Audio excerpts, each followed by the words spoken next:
राज्यातील महिलांची आर्थिक अडचण दूर करताना नुकतीच मुख्यमंत्री लाडकी बहीण योजना जाहीर करण्यात आली।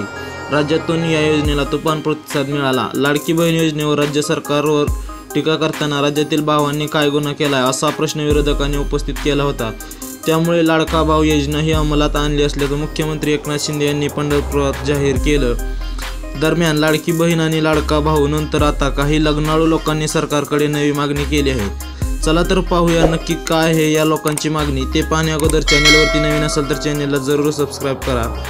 एका तरुणाने हातात पोस्टर घेऊन सरकारकडे अजब मागणी केली आहे। तरुणाचा हा व्हिडिओ सोशल मीडियावरती तुफान व्हायरल होताना दिसत आहे।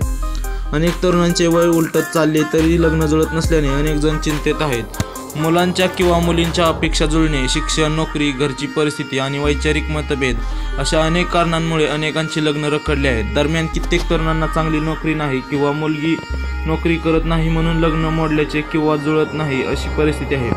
अशा परिस्थितीत या लग्नाळू लोकांनी आता सरकारकडे मदतीची धाव घेतली आहे। व्हायरल व्हिडिओमध्ये एक तरुण हातात पाटी घेऊन उभा असलेला दिसतो आहे। त्याच्या पाठीकडे पाहून लोकांना हसू आवरत नाही। व्हिडिओच्या बॅकग्राऊंडला आम्ही लग्नाळू हे गाणं देखील त्याने टाकलेलं आहे। तरुणाच्या हातातील पोस्टरवर लग्नाचं टेन्शन नको घेऊ, आपण सरकारला विनंती करू, लाडकी सून आणि लाडका जावई योजना चालू करू अशी मागणी केली आहे। तुम्हाला काय वाटतंय, खरंच चालू करतील का अशी लाडकी जावई आणि लाडकी सून योजना? ते आम्हाला कमेंट बॉक्समध्ये कळवा आणि चॅनलवरती नवीन असाल तर चॅनलला जरूर सबस्क्राईब करा।